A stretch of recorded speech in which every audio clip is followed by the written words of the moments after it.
Okay, this is called a toenail, where he screws that in like that because there's no other way to get it to fit. And these are the cripple studs that go at the top between the header and the top plate.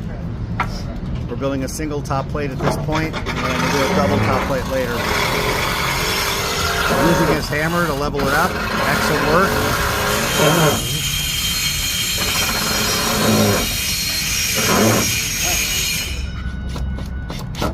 He'll use his hammer to pull that back up in a minute.